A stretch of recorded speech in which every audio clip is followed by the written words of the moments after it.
Emma Vale learned the hard way that invisible women made the easiest targets. She'd spent 3 months surviving on catering scraps and silence, moving through Manhattan penthouses like furniture nobody noticed, divorced, broke, forgotten. Then one night she poured champagne for Lucien Moreau, billionaire, kingpin, the kind of dangerous men whispered about in courtrooms, and he looked at her like she was the only real thing in the room. One conversation, one business card, one invitation that should have sent her running. Instead, Emma walked straight into the arms of New York's most feared man, and he promised her something nobody else ever had, to make her matter. But mattering to Lucien Moreau meant becoming part of an empire built on blood, secrets, and absolute control. And once he decided Emma belonged to him, the entire city would burn before he let her go. Drop a like and comment your city below so I can see how far this story travels. Now let's begin. Emma Vale's hands were shaking again. She gripped the champagne bottle tighter, the frosted glass slippery against her palms as she moved through the crowd of Manhattan's elite like she didn't exist. Which, to them, she didn't. 3 months into this nightmare, and she'd perfected the art of disappearing, eyes down, shoulders hunched, black catering uniform blending into the shadows between marble columns and gold-trimmed furniture. The Plaza Ballroom glittered like the inside of a jewelry box. Crystal chandeliers scattered light across women dripping in diamonds and men whose watches cost more than Emma's yearly rent. Laughter echoed off vaulted ceilings. Champagne flutes clinked. Somewhere a string quartet played something elegant and forgettable. Emma refilled glasses and collected empties and tried not to think about the studio apartment waiting for her at 2 a.m, the broken lock she couldn't afford to fix, the stack of bills she'd stopped opening because seeing the numbers made her physically sick. "Excuse me." A woman in a blood-red gown snapped her fingers without looking at Emma's face. "This is warm." Emma took the glass. "I'll get you a fresh one." The woman had already turned away, already forgotten her. Emma headed back toward the service station, weaving between clusters of people who moved through the world like they owned the oxygen in the room. Maybe they did. Money had a way of claiming everything, even air. Her manager, a sharp-faced woman named Rita, who ran the catering team like a military operation, caught her eye from across the room and tapped her watch. Translation: move faster. Emma nodded and picked up her pace, champagne bottles balanced on a silver tray that weighed more than it should after 6 hours on her feet. She'd been a different person 6 months ago. Married, stable. Daniel had worked in finance, made decent money, talked about starting a family someday when the timing was right. Emma had believed him. She'd believed a lot of things that turned out to be bullshit wrapped in expensive wrapping paper. The divorce papers arrived on a Tuesday. Daniel's lawyer, some shark in a $1,000 suit, had smiled at her like she was something pitiful while explaining that Emma wasn't entitled to much of anything. No kids, no property in her name. The prenup she'd signed at 23 because she'd been stupid and in love made sure Daniel walked away clean. Emma got the debt Daniel had racked up on credit cards in her name and a lawyer who charged $300 an hour to tell her she was screwed. So here she was, 31 years old, serving champagne to people who wouldn't piss on her if she was on fire. The service station sat tucked behind a velvet curtain near the kitchen doors. Emma set down her tray and flexed her aching fingers. Rita appeared beside her, clipboard in hand, stress radiating off her like heat. Table 12 needs a refresh. VIP section upstairs wants a full spread in 20 minutes. And somebody spilled red wine on the north terrace. Get it cleaned before it stains. Emma nodded. Got it. You look exhausted. I'm fine. Rita gave her a look that said she didn't believe that for a second, but didn't have time to care. Breaks in an hour. Don't disappear on me. Emma grabbed fresh bottles and headed for the marble staircase that curved up toward the VIP section. Her feet screamed inside the cheap black flats she'd bought at a discount store. Everything hurt. Her back. Her shoulders. The constant headache that lived behind her eyes from too little sleep and too much stress. But she needed this job. Needed the paycheck. Needed something to keep her from drowning completely. The VIP section occupied the entire second floor, a private lounge with floor-to-ceiling windows overlooking the city skyline. Security stood at the entrance, 2 massive guys in dark suits with earpieces and expressions that said they'd seen everything and been impressed by nothing. Catering, Emma said quietly. One of them checked her ID badge, then stepped aside. Emma walked through and immediately felt the atmosphere shift. The VIP lounge was quieter, more intimate, less crowded. The people up here didn't need to prove anything to anyone. They owned the world and knew it. Emma set up the champagne spread on a side table near the windows, working quickly and efficiently. Most of the guests ignored her. A few glanced over with the kind of detached curiosity people reserved for zoo animals. Then she saw him. He sat alone in a corner booth near the far windows, dressed in black like he was attending a funeral. Dark hair, sharp features, eyes the color of winter ice. He wasn't looking at the crowd, wasn't smiling, wasn't doing anything except existing in a space that seemed to bend around him like gravity. Emma recognized power when she saw it, and this man radiated it like radiation. She finished setting up the champagne and turned to leave. That's when his eyes locked onto hers. Her breath caught. He didn't look through her the way everyone else did. He looked at her, direct, unflinching, like he could see straight through the catering uniform into the exhausted, terrified woman beneath.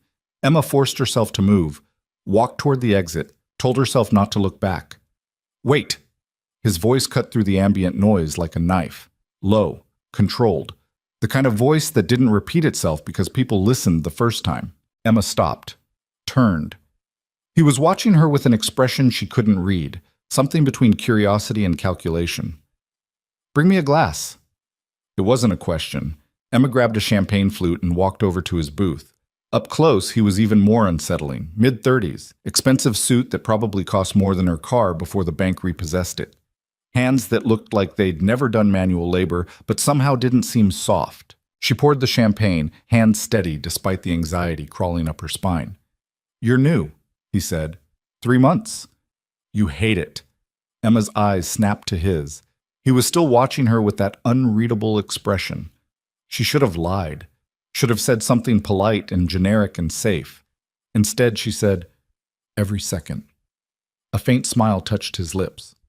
"Honest. I like that. I should get back to work. What's your name?" She hesitated. Giving her name felt dangerous for reasons she couldn't articulate. "Emma." "Emma." He said it like he was testing how it sounded. "I'm Lucien." She knew exactly who he was. Lucien Moreau, billionaire, hotel magnate, the name attached to half the luxury properties in Manhattan and whispered about in connection with things no newspaper could quite prove. Money, power, influence that stretched into places most people pretended didn't exist. "I know," Emma said quietly. His smile widened slightly.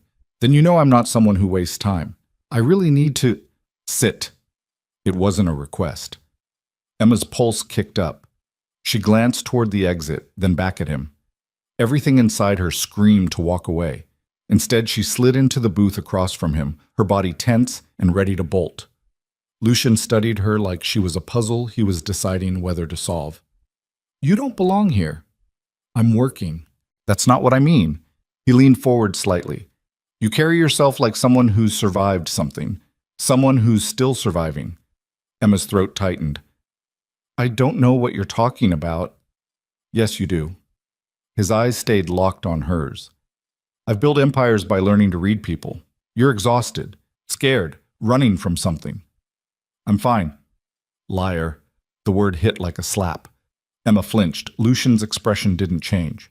"You want to know what I see when I look at you?" He continued. "I see someone who's been made to feel invisible for so long, she forgot what it's like to be seen."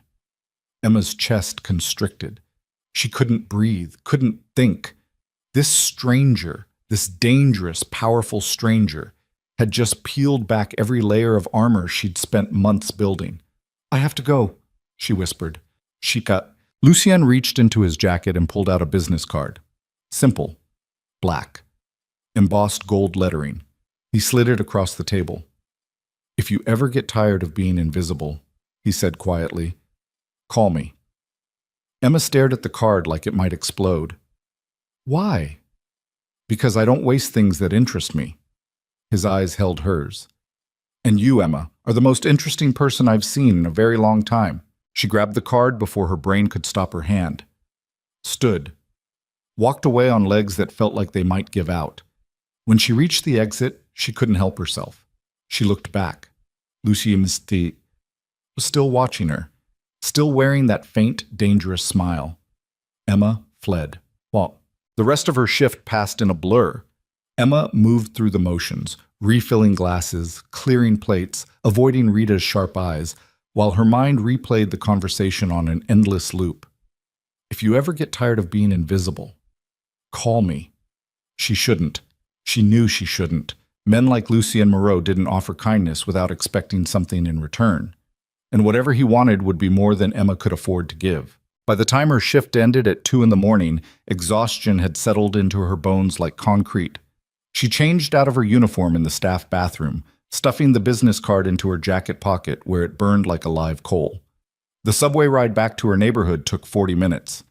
Emma sat in the corner of an empty car, watching her reflection in the dark windows.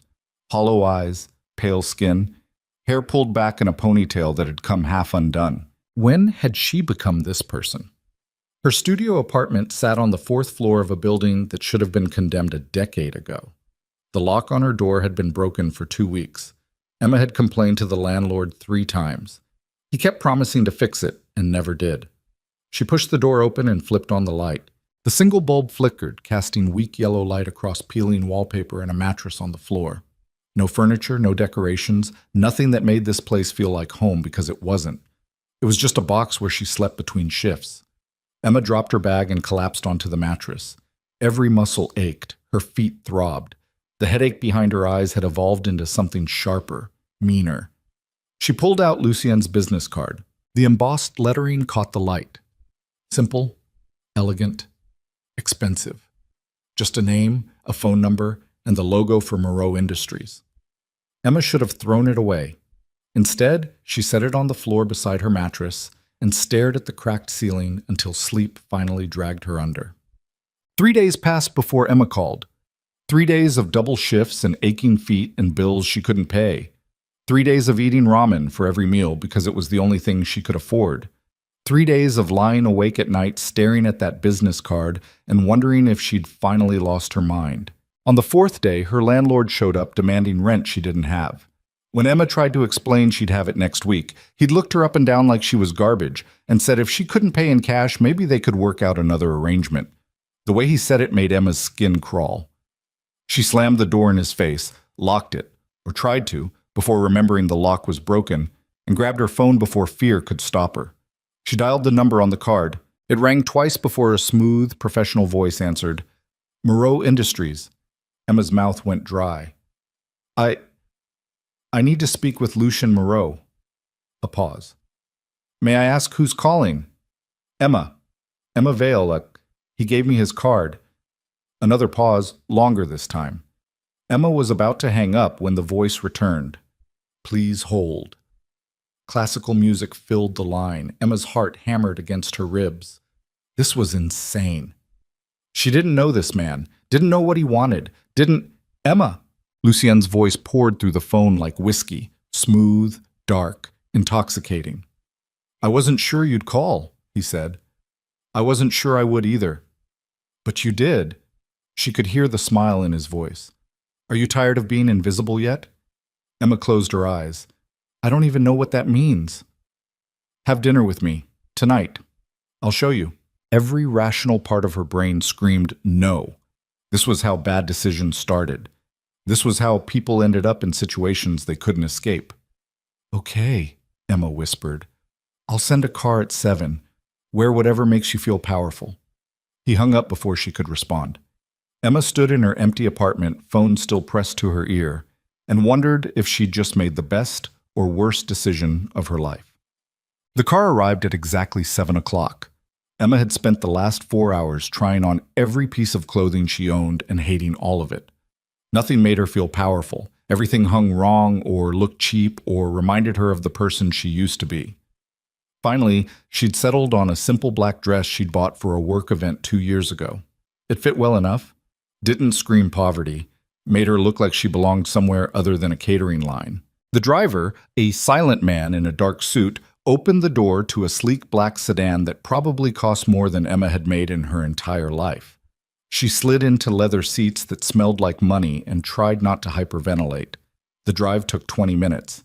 They headed uptown, weaving through traffic until the buildings grew taller and the streets grew cleaner, and Emma realized they were heading into a part of Manhattan she'd only ever seen from the outside. The car pulled up in front of L'Etoile, a restaurant perched on top of a glass tower that looked like it had been designed by someone who thought gravity was optional. Soft golden light spilled from floor-to-ceiling windows. A doorman in white gloves stood at attention. Emma's stomach dropped. "I can't afford this." "You're not paying," the driver said, his first word since picking her up. The door opened. Emma stepped out onto a red carpet that led to the entrance. She felt like a fraud, like someone had made a terrible mistake and any second someone would realize and send her home. Inside, the restaurant was a cathedral of wealth. White tablecloths, crystal glasses, soft piano music, the kind of place where people spoke in quiet voices, and every plate looked like art. A hostess in a perfect smile greeted her. "Ms. Vale?" Emma nodded, not trusting her voice. "Right this way." They walked through the main dining room and out onto a private terrace. The city spread out below like a carpet of lights. The air was cool, crisp, carrying the faint scent of expensive food and night-blooming jasmine. Lucien stood at a table near the edge, hands in his pockets, looking out over the skyline. He turned when Emma approached, and something in his expression shifted, softened, maybe, though that word didn't quite fit a man like him. "You came," he said. "You sent a car. I wasn't sure that would be enough." He gestured to the table. "Please." Emma sat. The chair was more comfortable than her mattress. Lucien sat across from her, and suddenly the entire city seemed very small. A waiter appeared with wine. Lucien ordered for both of them in French, his accent flawless.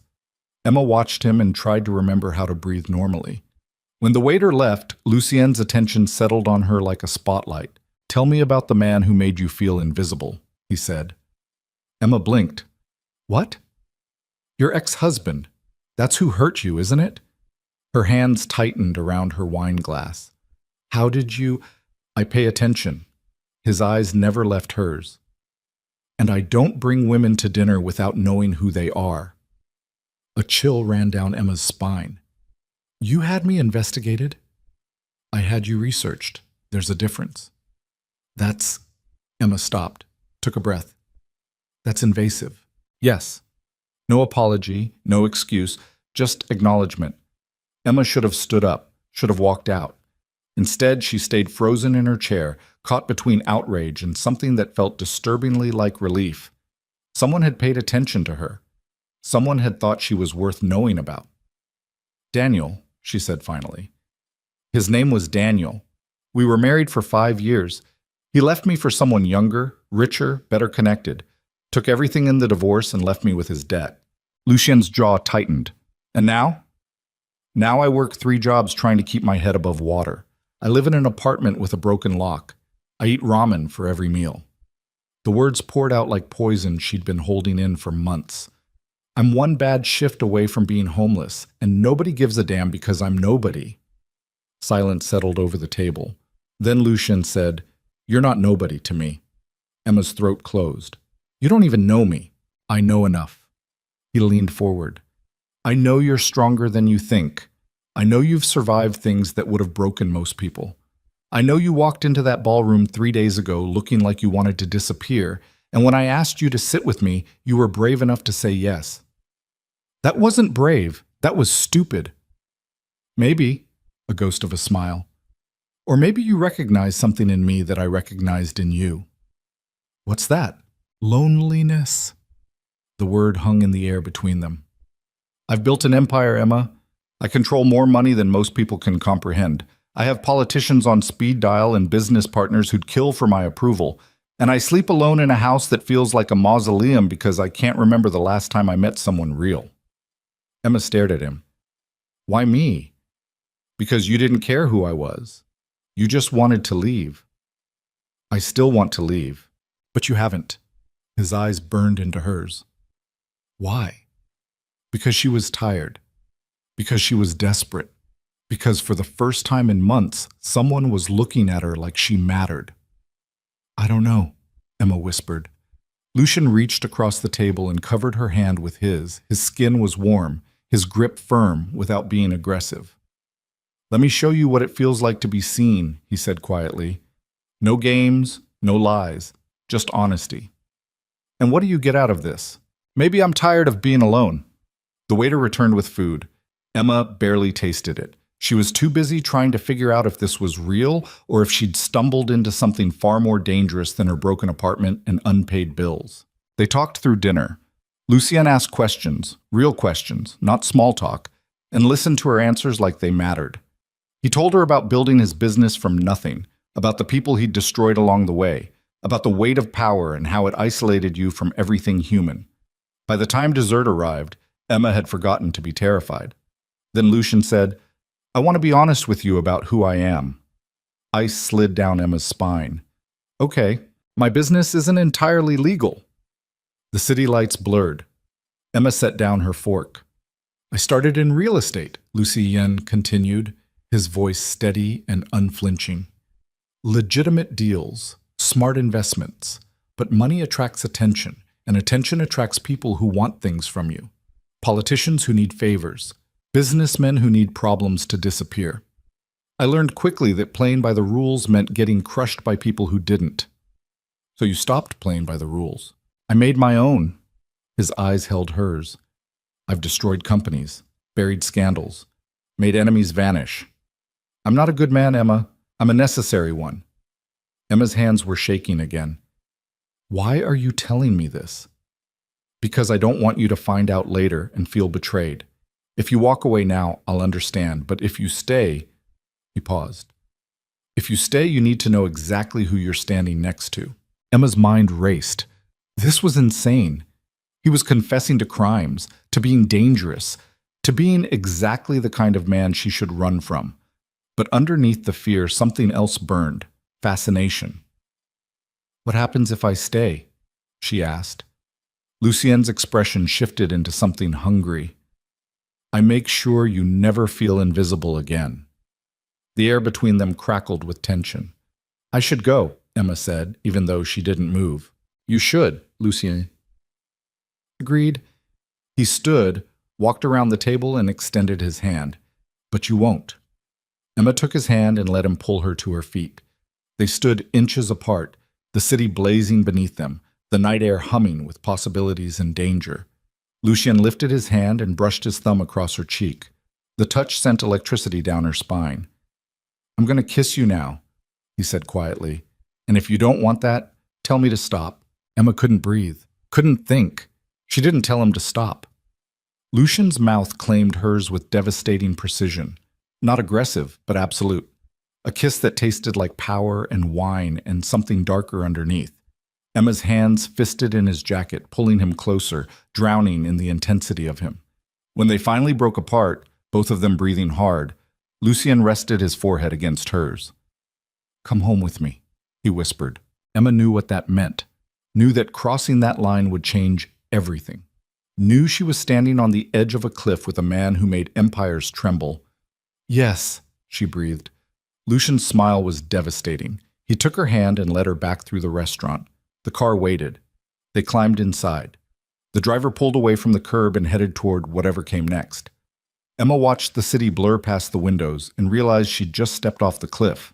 And she had no idea if Lucien Moreau would catch her or let her fall. The gates to Lucian's estate opened like the mouth of something vast and hungry. Emma watched through the car window as iron bars swung inward, revealing a private road that curved through manicured darkness. Security lights flickered on in sequence, illuminating perfectly trimmed hedges and surveillance cameras positioned every 20 feet. Armed guards stood at attention near a guardhouse, their faces blank and professional. This wasn't a home. This was a fortress. The car glided up the driveway for what felt like miles before the main house came into view. Modern architecture, glass and steel and clean lines that looked like they'd been carved from ice. Lights glowed from within, golden and warm, completely at odds with the cold perfection of the exterior. Emma's pulse hammered in her throat. The wine from dinner sat heavy in her stomach, mixing with nerves and something that felt dangerously close to excitement. The driver stopped at the entrance. Lucien opened his door and stepped out. then extended his hand toward Emma. She hesitated. "Having second thoughts?" he asked quietly. "Third, maybe fourth." "Good. That means you're smart." His hand stayed extended. "But you're still here." Emma took his hand and let him help her out of the car. The night air was cooler up here, away from the city's heat. She could smell jasmine again, and something else. Chlorine, maybe. A pool somewhere on the property. Lucien led her up marble steps to a front door that probably weighed more than her entire apartment. It swung open before they reached it. A woman in her 50s stood in the entrance hall, dressed in a crisp gray suit, her silver hair pulled back in a tight bun. "Mr. Moreau," she said with a slight nod. "Catherine, this is Emma Vale. She'll be staying tonight." Catherine's expression didn't change, but Emma saw the flicker of assessment in her eyes. Being measured, being judged. Of course. "Shall I prepare the West guest suite?" "No." Lucien's hand tightened slightly on Emma's. "She's with me." Something in Catherine's face shifted, surprise maybe, or concern, but she smoothed it away quickly. "Very well. Do you need anything else this evening?" "Privacy." Catherine nodded and disappeared down a hallway, her footsteps silent on the polished floors. Emma stood in the entrance hall and tried not to feel like she'd just entered a museum. Everything was pristine, expensive. The kind of space where you were afraid to touch anything because it probably cost more than your life. "Relax," Lucien said, reading her tension. "It's just a house." "It's really not." He smiled faintly and led her deeper inside. They walked through rooms that blurred together. A living room with furniture that looked like art installations. A dining room with a table that could seat 20. A library with floor-to-ceiling bookshelves. And a fireplace big enough to stand in. Everything was perfect. Everything was cold. Lucien took her upstairs, down a hallway lined with abstract paintings, to a set of double doors at the end. He pushed them open, and Emma's breath caught. The master bedroom was massive. A king-sized bed dominated one wall, dressed in charcoal gray linens that probably had a thread count Emma couldn't pronounce. Floor-to-ceiling windows overlooked the city, the skyline glittering like scattered diamonds. A sitting area, a fireplace, doors leading to what had to be a closet the size of her entire studio. "This is where you sleep?" Emma asked. "Where I try to sleep." Lucien walked to the windows and looked out over the city.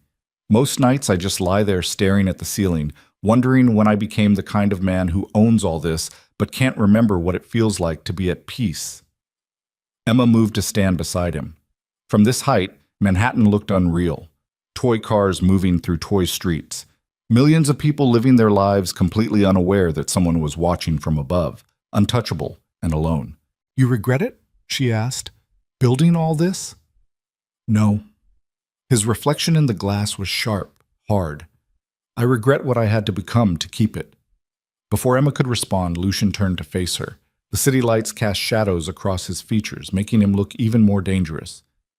"Last chance to leave," he said quietly. "After this, things get complicated." Emma's heart was trying to climb out of her chest. Every rational thought screamed at her to walk away, to call a cab, to run back to her broken apartment and her broken life, and stay safe in her misery. Instead, she reached up and touched his face. Lucien's eyes darkened. He pulled her against him and kissed her like he was claiming something that belonged to him. Emma kissed back with desperation she didn't know she had, her hands fisting in his jacket, her body pressed against his. They stumbled toward the bed. Clothes hit the floor. The city lights painted their skin in golden shadow, and for the first time in 3 months, Emma forgot what it felt like to be invisible. Emma woke to sunlight streaming through windows she didn't recognize. For a disorienting moment, she had no idea where she was. Then memory crashed back. The restaurant, the kiss, the drive to an estate that looked like it belonged in a movie. Lucien's hands on her skin, his mouth against her throat. The way he'd looked at her like she was the only thing in the world that mattered. She sat up slowly. The bed was empty beside her. The sheets were cool where Lucien had been. Emma wrapped herself in the sheet and walked to the windows. Morning light turned the city into something softer, less threatening.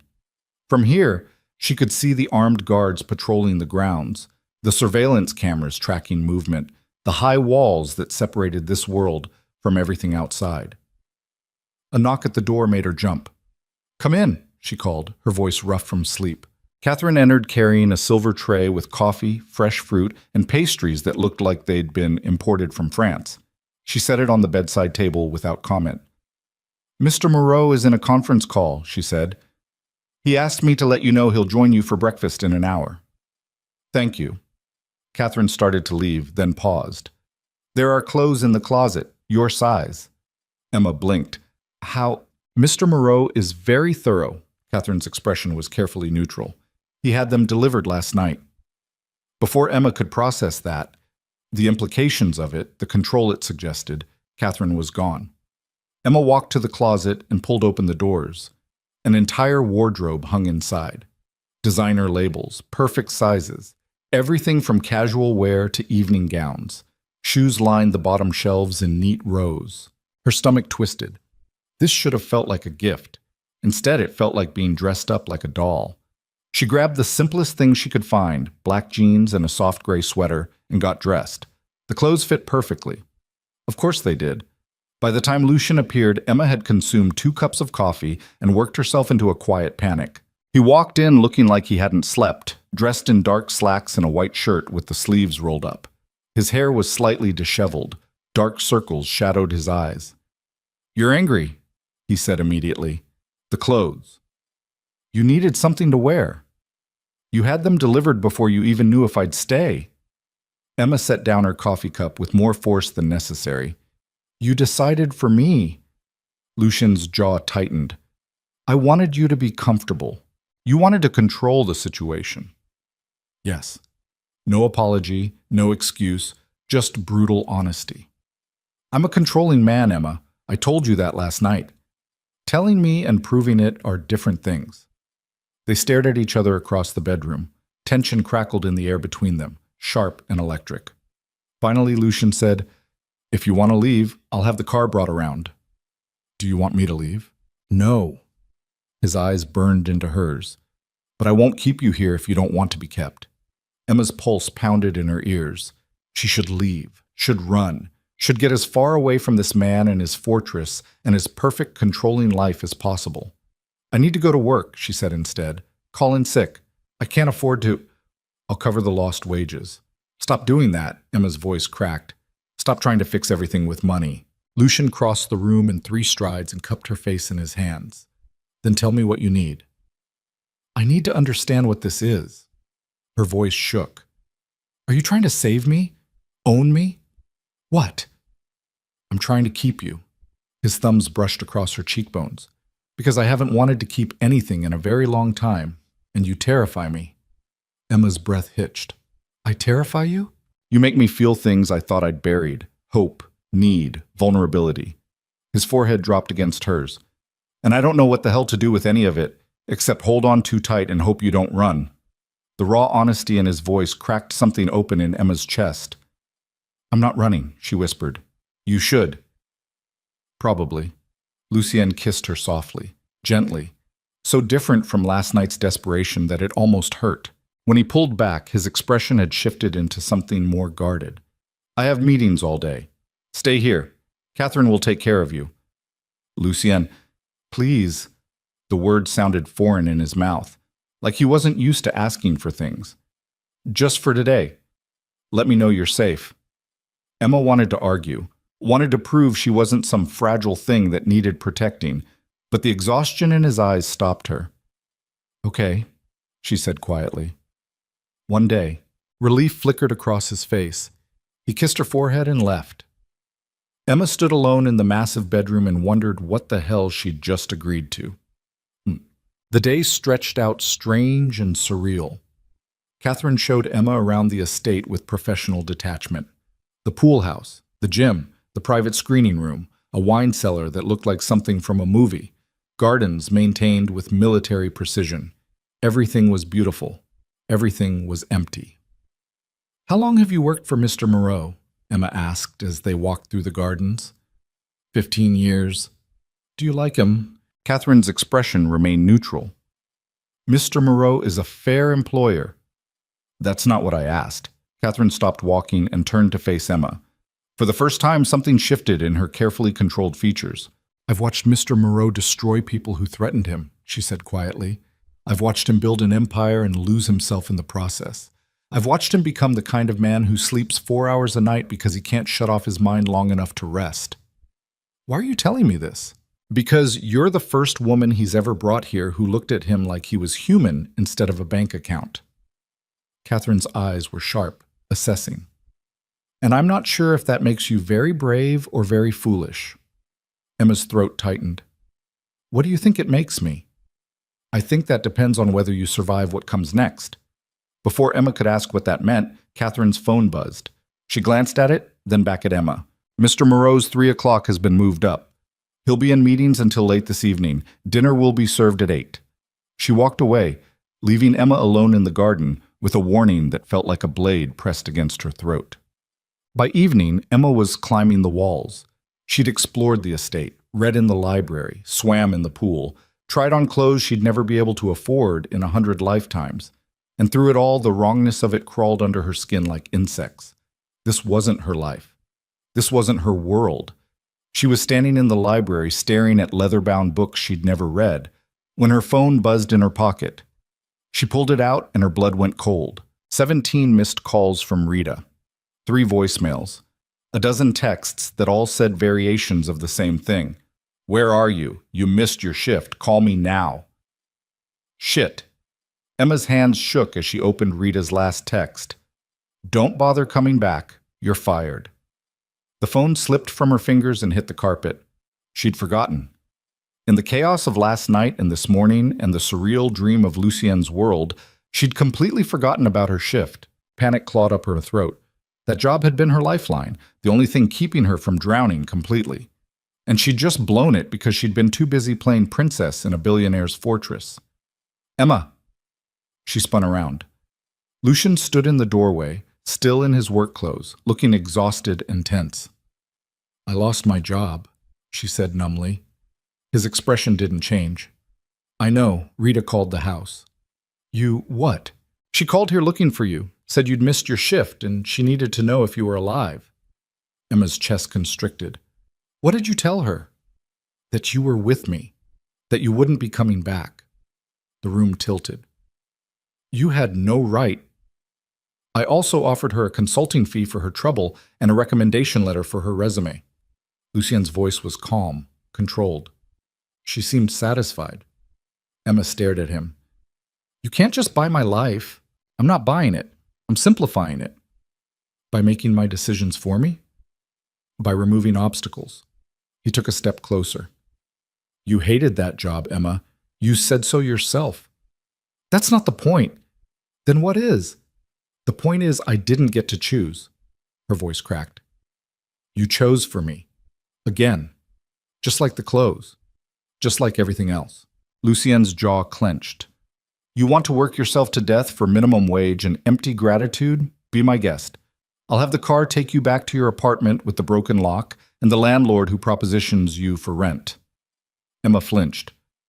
How did you? I told you. I pay attention. His eyes were cold now, flat. And I protect what's mine. I'm not yours. Aren't you? The question hung between them like a blade. Emma's hands curled into fists. You don't own me, Lucien. I know. His voice dropped to something dangerous. But I will destroy anyone who tries to hurt you. And if that means controlling your environment until you're safe, then that's exactly what I'll do. That's not protection. That's possession. Call it whatever helps you sleep at night. They glared at each other. The air between them vibrated with fury and heat, and something darker neither of them wanted to name. Finally, Emma said, I'm leaving. No, you're not. You just said, I said I wouldn't keep you here if you didn't want to be kept. But you do want to be here, Emma. You're just terrified of admitting it. You don't know what I want. Yes, I do. Lucien closed the distance between them. You want someone to see you, to choose you, to fight for you. You've spent years being treated like you don't matter, and now that someone's willing to burn the world for you, it scares you to death. Emma's breath came in short, sharp gasps. You're twisting this. I'm telling you the truth. His hand cupped her jaw, forcing her to meet his eyes. You want me. You hate that you want me. But you're here anyway because, for the first time in your life, someone's making you feel like you're worth fighting for. Tears burned behind Emma's eyes. I hate you. Liar. He kissed her hard, brutal. Emma kissed back with equal violence, her nails digging into his shoulders, her teeth catching his lip hard enough to draw blood. They crashed against the bookshelf. Books tumbled to the floor. Lucien's hands were everywhere, possessive and claiming, and Emma let him because he was right. She did want this. She hated herself for it, but she wanted it anyway. When they finally broke apart, both breathing hard, Lucien's eyes were black with want. I'm not letting you go, he said. You're going to destroy me. Probably. His thumb traced her swollen lip. But I'll build you back up stronger. Emma wanted to believe him. Wanted to believe that someone like her could survive someone like him. Instead, she pulled away and walked out of the library before she could surrender completely. 3 days passed in a blur of tension and temporary truces. Emma stayed. She told herself it was temporary. Told herself she'd leave as soon as she figured out her next move. Told herself she wasn't falling for a man who treated control like a language and power like oxygen. She was lying. Lucien gave her space during the days, meetings, conference calls, running an empire from his private office.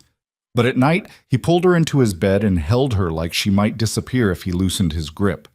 They fought, constantly, about everything, her independence, his need for control, the way he handled problems by throwing money at them, the way she refused to accept help even when she was drowning. Every argument ended the same way. Tangled in sheets, breathing hard, both of them too stubborn to apologize, but too addicted to each other to walk away. On the fourth morning, Emma woke to find Lucien already gone. Catherine brought breakfast with a message. Mr. Moreau had an emergency at one of his properties. He'd be back late. Emma spent the day restless and angry, pacing the estate like a caged animal. By evening, she'd made a decision. She needed air, space, something that reminded her she existed outside of Lucien's world. She found Catherine in the kitchen. I'm going out. Catherine looked up from her tablet. Mr. Moreau prefers you stay on the property. I'm sure he does. Can you call me a car? Miss Vale? I'm going, Emma said firmly, with or without a car. Catherine studied her for a long moment, then nodded slowly. I'll have Marcus drive you, but Mr. Moreau will hear about this. Good. He can hear about it when he gets home. 20 minutes later, Emma was in the back of a town car heading into Manhattan. Marcus, a broad-shouldered driver who looked more like security than staff, drove in silence while Emma watched the city blur past. She didn't have a destination in mind, just needed to move, needed to remember what freedom felt like before Lucien's world swallowed her whole. They ended up in her old neighborhood. Emma had Marcus drop her off 3 blocks from her apartment. She walked the familiar streets, breathing in the smell of cheap takeout and car exhaust, and humanity pressed too close together. Her building looked even more decrepit than she remembered. Cracked concrete steps, graffiti-tagged walls, the front door hanging half off its hinges. Emma climbed to the 4th floor and stood outside her apartment door. The broken lock still wasn't fixed. She pushed the door open and stepped inside. Everything was exactly as she'd left it. The mattress on the floor, peeling wallpaper, the single bulb casting weak yellow light, bills stacked on the counter. This had been her prison, but at least it had been hers. Emma sat on the mattress and put her head in her hands. What the hell was she doing? Playing house with a billionaire who admitted to destroying people? Letting herself be dressed up and protected and controlled because it felt better than being alone? Her phone buzzed. A text from an unknown number. Get out. Now. Emma's blood went cold.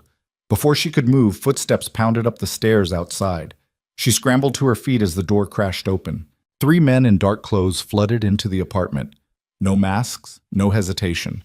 One of them grabbed Emma's arm and yanked her forward. Emma Vale? She tried to pull away. Who the hell are you? The man's grip tightened painfully.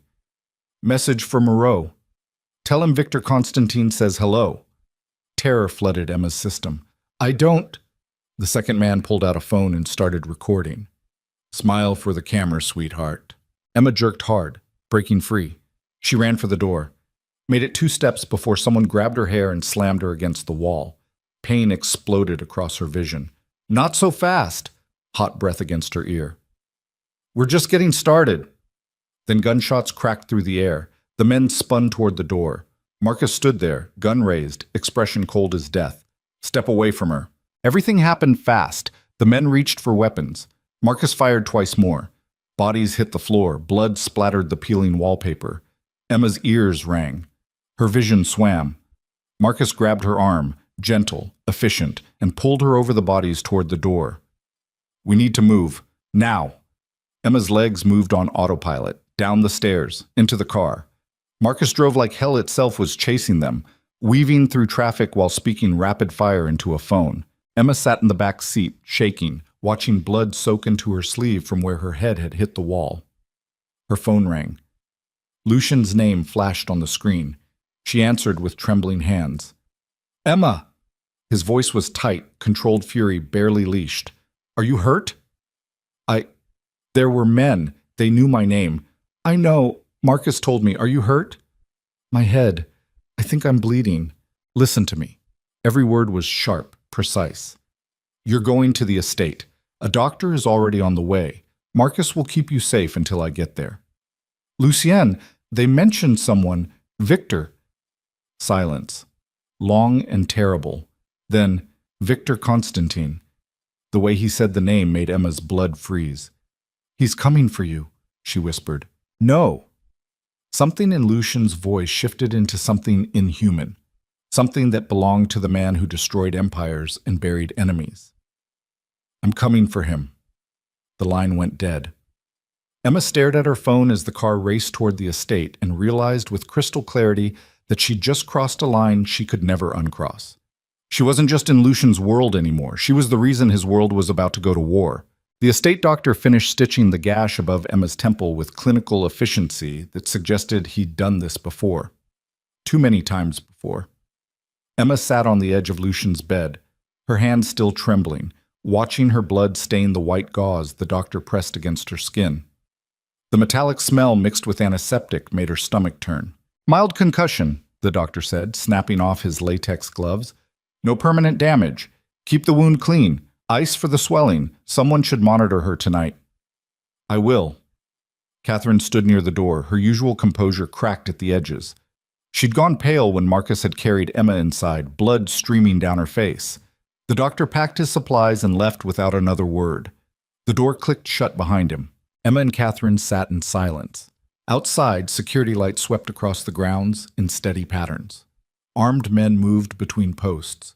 The estate had transformed into something military, locked down and waiting. How often does this happen? Emma asked quietly. Catherine didn't pretend to misunderstand. Not often, but often enough that we have protocols. Protocols for what? Kidnapping attempts? Assassination? For protecting what Mr. Moreau values. Catherine's eyes met hers. And he's never valued anything the way he values you. Emma's throat tightened. That's why they came after me. Yes. Who is Victor Constantine? Catherine's expression shuddered. That's not my story to tell. Before Emma could press, the bedroom doors crashed open. Lucian strode in like a storm given human form. Blood spattered his white shirt. His knuckles were split and raw. His eyes burned with something beyond rage. Something cold and calculating and absolutely lethal. He crossed the room in 3 strides and cupped Emma's face in his hands, tilting her head to examine the stitches. His touch was surprisingly gentle, despite the violence radiating off him. I'm okay, Emma said, though her voice shook. You're not. His thumb traced the bruise blooming along her cheekbone. But you will be. The men are being handled. The way he said it made Emma's blood run cold. Lucien, what does that mean? He didn't answer, just pulled her against his chest and held her like she might shatter. Emma felt his heart hammering against her ear, felt the tremor in his hands that he was trying to hide. I need you to tell me everything, he said finally. Every word they said, every detail you remember. Emma pulled back enough to look at him. His face was a mask of control, but his eyes told a different story. Fear. Real, bone-deep fear. She told him. The men flooding her apartment. The message for Moreau. Victor Constantine's name. The camera recording her face. Lucien's jaw clenched tighter with each word. When she finished, he released her and turned to Catherine. Get me Alexander, now. Catherine left without question. Lucien paced to the windows, staring out at the city like he could burn it down with his gaze alone. Who is he? Emma asked. Victor? Someone from a life I tried to leave behind. Lucien's voice was flat, emotionless. Someone who wants to destroy everything I've built. Why? He turned to face her. Because I destroyed him first. The silence stretched between them, heavy with implications Emma wasn't sure she wanted to understand. 10 years ago, Lucien said finally, I was building my empire, making deals, eliminating competition. Victor Constantine was a partner. We controlled the luxury hotel market together, legitimate business on the surface, money laundering and real estate manipulation underneath. Emma's hands curled into fists. What happened? He got greedy, started skimming profits, using our network to move things I wouldn't touch, drugs, weapons, people. Lucien's expression hardened. I gave him a choice. Walk away clean or burn with everything he'd built. He didn't walk away. No. Something flickered in Lucien's eyes. So I buried him, seized his assets, exposed his operations to the FBI. By the time I was finished, Victor Constantine lost everything. His business, his reputation, his freedom. He went to prison. For 8 years. Lucien's voice dropped. He got out 6 months ago. Ice slid down Emma's spine. And you didn't think to mention this? I thought he'd moved to Europe, started over. I had people watching him. His hands clenched. I didn't think he'd be stupid enough to come after me on my own territory. He's not coming after you. Emma's voice cracked. He's coming after me. The truth of it hung in the air like poison. Lucien crossed back to her and knelt, bringing them eye to eye. I won't let him touch you again. You can't promise that. Yes, I can. His voice was absolute. I will burn this entire city to the ground before I let Victor Constantine take you from me. A knock at the door interrupted them. A man entered, tall, lean, with silver hair and eyes that missed nothing. He moved with the casual confidence of someone who'd killed people and slept fine afterward. Alexander, Lucien said, this is Emma. Alexander's gaze swept over her, cataloging the stitches, the bruises, the blood on her clothes. Miss Vale, I wish we were meeting under better circumstances. Who are you? Head of security. A thin smile. Among other things. Lucien stood. Victor made his move. 3 men at Emma's apartment. Marcus eliminated 2. The third is downstairs. Emma's stomach dropped. You brought him here? Where else would I take him? Lucien's tone suggested this was obvious. We need information. You mean you're going to torture him? Silence. Neither man denied it. Emma surged to her feet, ignoring the way the room tilted. You can't. That's necessary. Lucien's eyes were cold. That man and his associates put their hands on you, hurt you, recorded you to send Victor a message that he could reach you anytime he wanted. His voice dropped to something deadly. I need to know everything Victor is planning, and that man downstairs is going to tell me. This is insane. This is survival. He stepped closer. Welcome to my world, Emma. This is what I do to protect what's mine. Emma stared at him. At the blood on his shirt, the split knuckles, the absolute certainty in his eyes that violence was the answer. I can't be part of this, she whispered. You already are. No apology. No softening. The moment you said yes to dinner, the moment you came home with me, you became part of this. Victor knows your name, knows your face, knows hurting you hurts me. His jaw clenched. There's no going back now. Tears burned behind Emma's eyes. I didn't ask for this. I know. For a moment, something human flickered in Lucien's expression. But I'm asking you to trust me anyway. To trust you to what? Become a monster? I've always been a monster, Emma. You just hadn't seen it up close yet. The brutal honesty of it stole her breath. Alexander cleared his throat. We should move. Victor will expect a response. Lucien nodded. Give me 10 minutes. Alexander left. Lucien turned back to Emma, and for a moment neither of them spoke. Finally, Emma said, If you do this, if you torture that man, I don't know if I can stay. Then leave. His voice was gentle, devastating. Walk away right now. I'll have Marcus take you anywhere you want to go. I'll set you up with enough money to start over somewhere Victor can't find you. You'd let me go? I'd hate every second of it. But yes. He touched her face, his fingers feather light on her bruised skin. I won't keep you in a world that destroys you. Emma's chest constricted. She should leave, should run, should get as far away from this beautiful, terrifying man as possible. But the thought of walking away, of never seeing him again, never feeling his hands on her skin, never mattering to someone the way she mattered to him, was worse than the fear. I hate you, she whispered. I know. She kissed him, hard, desperate, tasting blood and fury and something that felt dangerously close to love. When they broke apart, Lucien rested his forehead against hers. Stay upstairs, he said quietly. Don't come down. Don't listen. Just wait for me. Emma nodded because she couldn't form words. Lucien kissed her once more and left. Emma stood alone in the bedroom and wondered when she'd become the kind of woman who let monsters fight her battles. She lasted 20 minutes. 20 minutes of pacing, of staring at the door, of hearing sounds from somewhere deep in the estate, muffled voices, a scream cut short, something heavy hitting concrete. 20 minutes before she couldn't stand it anymore. Emma left the bedroom and moved through the silent house.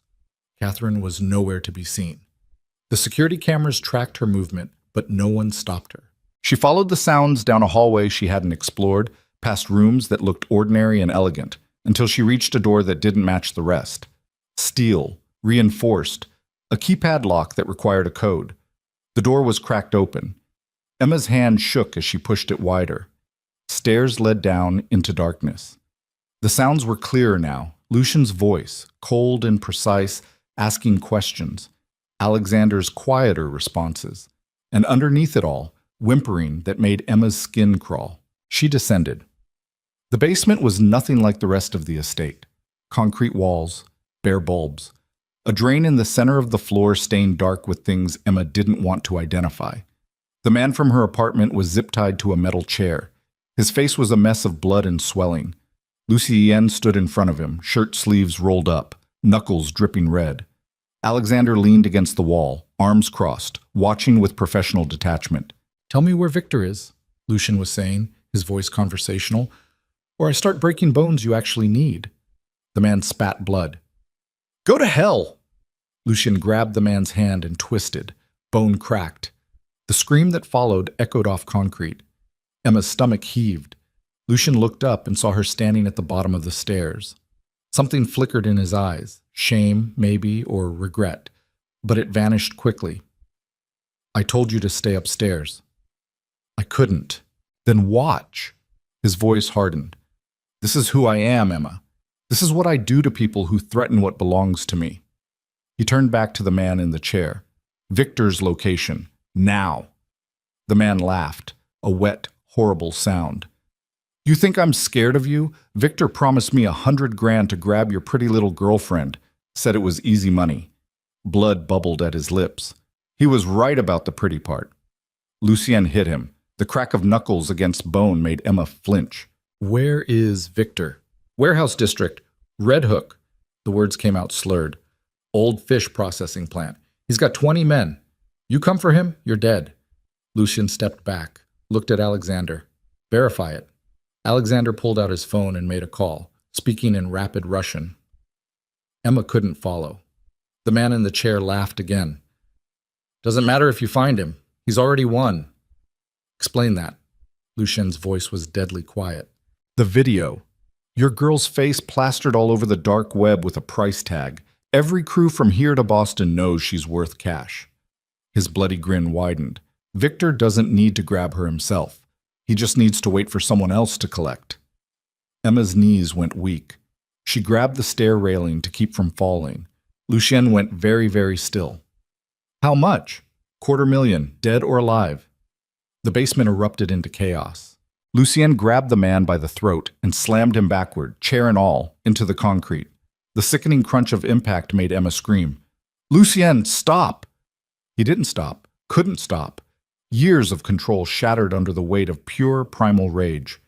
Alexander moved fast, grabbing Lucien and hauling him backward. Enough! We need him alive to verify the information. Lucian shook him off, breathing hard, covered in blood that wasn't his. His eyes found Emma across the room. She'd never seen him look like this. Unhinged, desperate, terrified beneath the fury. "Get her out of here," he said to Alexander. "Lock down the estate. No one in or out." "Lucienne," Emma started. "Now!" Alexander moved toward her. Emma backed up the stairs, her mind spinning, panic clawing at her throat. $250,000. Her face on the dark web. Every criminal in the city hunting her. She'd thought Lucian's world was dangerous. She'd had no idea. Alexander led her back upstairs in silence. The house felt different now. Not a fortress, but a prison. Every window was a vulnerability. Every shadow held threats. Catherine appeared pale and tense. "Get her to the panic room." "No," Emma said. "I'm not hiding in a—" "It's not optional." Alexander's voice was firm. "Victor just put a bounty on your head. Until we neutralize the threat, you stay in the most secure location in the estate." He led her to what looked like a coat closet on the second floor. Inside, a hidden panel opened to reveal a small room lined with monitors, supplies, communication equipment, a bed, a bathroom. Everything needed to survive a siege. "How long?" Emma asked numbly. "However long it takes." The door closed behind him, locks engaged with heavy metallic thuds. Emma sat on the bed and stared at the monitors showing different angles of the estate. Guards moving in patterns. Vehicles pulling up to the gates. Lucian emerging from the basement, washing blood off his hands at an outdoor sink. She'd stepped into his world thinking she understood the dangers. She'd been so stupidly, fatally wrong. Hours passed like years. Emma watched through the monitors as the estate transformed into a war zone. More security arrived. Vehicles with darkened windows, men in tactical gear carrying weapons that looked military grade. Lucian appeared on the monitors periodically, moving between rooms, talking on phones, directing operations. He never looked at the cameras, never acknowledged that Emma was watching. Around midnight, the power flickered. Emma's heart jumped into her throat. The monitors went black for 3 seconds before backup generators kicked in. When the screens came back online, chaos had erupted. Men in masks were scaling the walls. Gunfire crackled across the grounds. Security personnel scattered, returning fire, shouting coordinates into radios.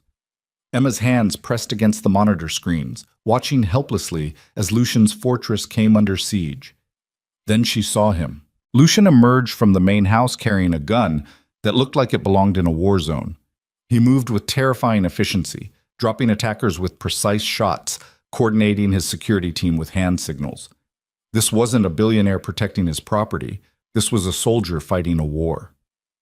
Emma watched a man die on Lucienne's front lawn, watched another get dragged away by security, watched Lucienne reload without hesitation and keep moving. The attack lasted 17 minutes. When it ended, bodies littered the grounds.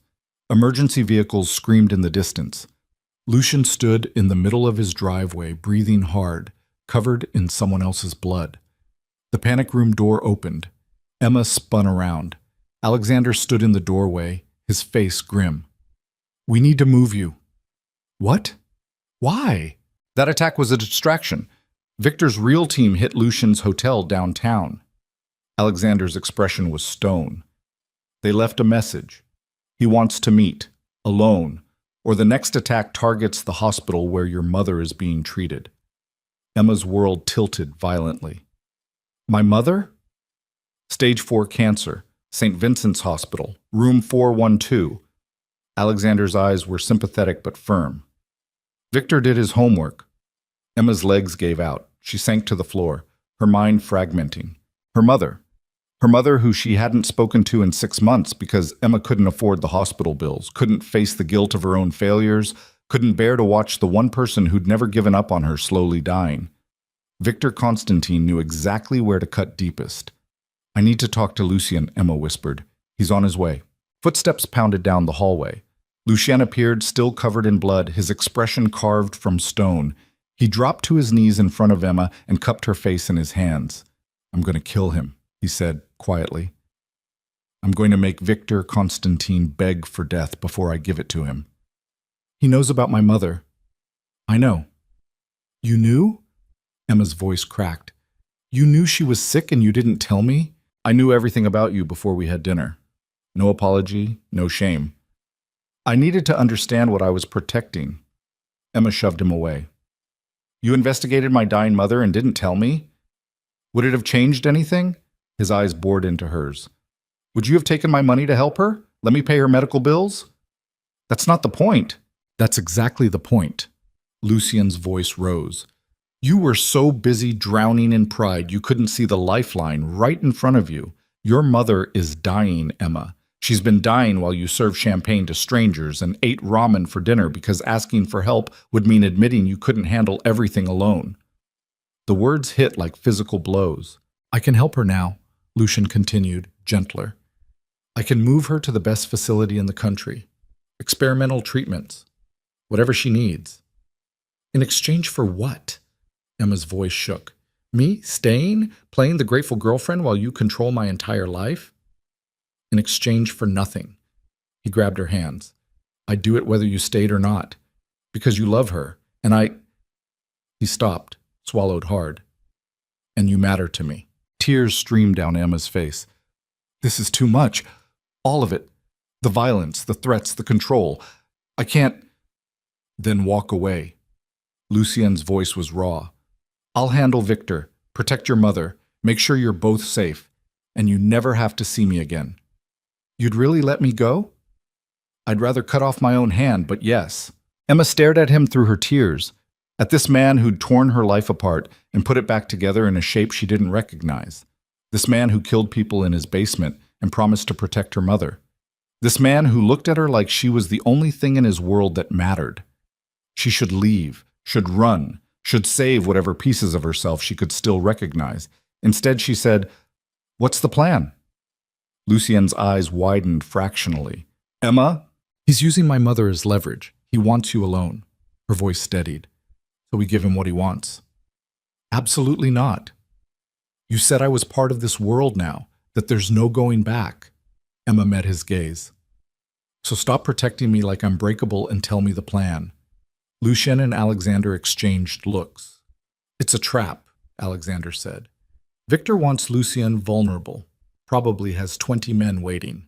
Then we spring the trap first. Emma's mind was racing now, clarity cutting through the fear. He wants a meeting? Fine. But we control the location, the timing, everything. Lucien studied her like he'd never seen her before. You understand what you're saying. If this goes wrong, we're already dead. Emma's voice didn't shake. Victor won't stop until he destroys everything you love. Which apparently includes me now. Not apparently. Lucien's hand curled around the back of her neck. Definitely. He kissed her, hard and desperate and tasting like blood. When they broke apart, his expression had shifted into something Emma had never seen before. Pride. All right, he said. Here's what we're going to do. The plan was insane. Lucien would meet Victor at a neutral location, an abandoned warehouse in the industrial district that Alexander's team would sweep first. Emma would wait at a secondary location with half the security team, ready to move her mother if Victor tried anything. But the real trap was simpler. While Victor focused on Lucien, Alexander's team would hit Victor's base of operations simultaneously, eliminate his men, seize his resources, leave him with nothing. And if Victor survived the night, he'd discover that threatening Lucien Moreau's world meant watching his own burn to ashes. Emma sat in an armored SUV 3 blocks from the warehouse, watching the clock tick toward midnight. Security surrounded her, 4 men with enough weapons to start a small war. Her phone buzzed. Lucien, I love you. Emma's breath caught. He'd never said it before, never even implied it. She typed back with shaking hands. Come back alive. Always. The line went dead. Through the tinted windows, Emma watched the warehouse district's skeletal buildings loom against the night sky. Somewhere in that darkness, Lucien was walking into a trap. And Emma, for the first time in her life, was trusting someone else to survive it. The radio crackled. Alexander's voice. All teams in position. Primary target entering the zone now. Emma's hands clenched in her lap. This was it. The moment that would either end the nightmare or make it permanent. She closed her eyes and waited for the sound of gunfire. Instead, she heard her driver say, We've got a problem. Emma's eyes snapped open. What? He pointed at the rear-view mirror. 3 black vans were pulling up behind them, blocking the street. Emma's blood went cold. Drive, now. Can't. They're boxing us in front, too. Doors opened. Men poured out. Too many men, all armed. The security team around Emma scrambled, raising weapons, shouting into radios. Then Emma saw him. Victor Constantine stepped out of the center van, tall and lean with silver hair and a smile that promised violence. He looked nothing like the monster she'd imagined. He looked like someone's elegant grandfather. He walked toward Emma's vehicle like he had all the time in the world. Emma's driver grabbed his gun. "Stay down." Victor knocked on the window. His voice carried through the bulletproof glass, smooth and cultured. "Emma Vale, I've been looking forward to meeting you." The driver aimed his weapon. "Back away." Victor pulled out his phone and turned the screen toward the window. Emma's heart stopped. The screen showed security camera footage of St. Vincent's Hospital. Her mother's room. A man in scrubs standing beside her mother's bed, holding a syringe. "Fascinating thing about hospital security," Victor said pleasantly. "So easy to bypass when you're willing to pay the right people." "Don't," Emma's voice cracked. "Please, get out of the vehicle. Come with me quietly, and your mother lives to see morning." Victor's smile widened. "Refuse, and my associate administers a very lethal dose of something the doctors will mistake for a heart attack." The security team leader shook his head at Emma. "Don't do it. It's a bluff." "Is it?" Victor tapped his phone. On screen, the man in scrubs moved closer to Emma's mother's IV line. Emma's hand was on the door handle before her brain could stop her. "Emma, no." She opened the door and stepped out into the street. Victor's men surrounded her immediately. Hands grabbed her arms. Zip ties bit into her wrists. "Smart girl," Victor said. He turned to her security team. "Tell Lucien Moreau I'll be in touch about the ransom. And tell him—" His smile turned vicious. "Tell him this is what happens when you destroy a man's entire life. Eventually, he finds a way to return the favor." They shoved Emma into one of the vans. The doors slammed shut, and as the vehicle pulled away, Emma realized with devastating clarity that she'd just become the weapon Victor would use to break Lucien completely. The van smelled like rust and fear. Emma's wrists burned where the zip ties cut into her skin. She sat wedged between 2 of Victor's men on a metal bench, her shoulders pressed against bodies that radiated violence like heat. The vehicle lurched through turns, throwing her against hard muscle and harder edges. No one spoke. Emma counted her breaths, tried to keep her mind from spiraling into the horror of what she'd just done. Her mother's face on that screen. The syringe in the man's hand. The choice that wasn't a choice at all. Lucien would be getting the message now. Would know she'd been taken. Would be tearing his entire world apart trying to find her. The thought should have brought comfort. Instead, it made her sick with terror. The van finally stopped. Doors opened. Hands grabbed Emma and hauled her out into darkness that smelled like chemicals and rotting fish. Old processing plant. Red Hook. The location Victor's man had given up under torture. Which meant Lucien knew exactly where she was. Which meant this was all part of Victor's plan. They dragged Emma through a loading bay door hanging half off its hinges. Inside, the facility was a graveyard of industrial equipment. Rusted conveyor belts, shattered tanks, concrete floors stained black with decades of waste. Emergency lights cast everything in sickly yellow. Victor's men shoved Emma into a cleared space in the center of the main floor. A metal chair waited. They forced her into it and secured her wrist to the armrests with fresh zip ties that bit even deeper. Victor appeared from the shadows, moving with the unhurried confidence of a man who'd already won. Up close, he looked older than Emma had thought. Late 50s, well-dressed, the kind of man you'd see at the opera, not orchestrating kidnappings. "Comfortable?" he asked pleasantly. Emma said nothing. Victor pulled up a second chair and sat facing her, close enough that she could smell his expensive cologne. "You're wondering why you're still alive." The thought crossed my mind. Because Lucien Moreau doesn't negotiate for corpses. Victor crossed his legs, utterly relaxed. He needs to believe you can be saved, needs hope. Hope is what makes men desperate, and desperate men make mistakes. Emma's pulse hammered. "He'll kill you. Perhaps. But not before I take everything from him the way he took everything from me." Victor's smile was ice. Do you know what it's like to build an empire and watch it crumble? To have everything you've worked for seized by a man who decided your existence was inconvenient? You were laundering money, moving weapons. And he wasn't? Victor laughed. The difference between Lucien and me is that he was better at hiding it, better at playing the respectable billionaire while his hands stayed just as bloody as mine. So this is revenge. This is justice. Victor leaned forward. I spent 8 years in a federal prison because of him. 8 years watching my wife die alone. My children disown me. My name becomes synonymous with failure. His eyes glittered. And now I'm going to make him feel every second of that pain. By killing me. Eventually. Victor pulled out his phone and tapped the screen. But first, I'm going to let him try to save you. The phone showed a live feed. The warehouse entrance, Lucien's armored convoy pulling up outside. Men pouring out, weapons raised, tactical formation. Emma's chest constricted. You're going to ambush him. I'm going to give him a choice. Victor turned the phone so she could see clearly. Save you or survive. He can't do both. On screen, Lucien emerged from the lead vehicle. Even through the grainy security footage, Emma could see the controlled fury radiating off him. He was dressed in tactical gear now, no longer the billionaire in expensive suits.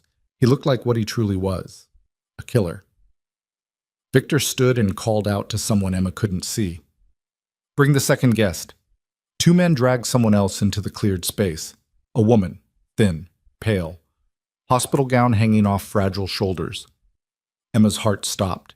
Mom? Her mother's head lifted. Confusion and medication clouded her eyes, but recognition flickered. Emma! Baby, what? You son of a bitch! Emma lunged against the restraints hard enough to tear skin. You said you'd leave her alone. I said she'd live to see morning. Victor checked his watch. It's still technically night. He grabbed Emma's mother by the arm and forced her into a chair beside Emma's. The older woman whimpered, too weak to fight. Don't touch her. Emma's voice cracked. Victor ignored her. He positioned Emma's mother in clear view of the security cameras, then turned back to his phone. On screen, Alexander was speaking to Lucien, pointing at something. Lucien's expression went very, very still. He sees you now, Victor said. Both of you.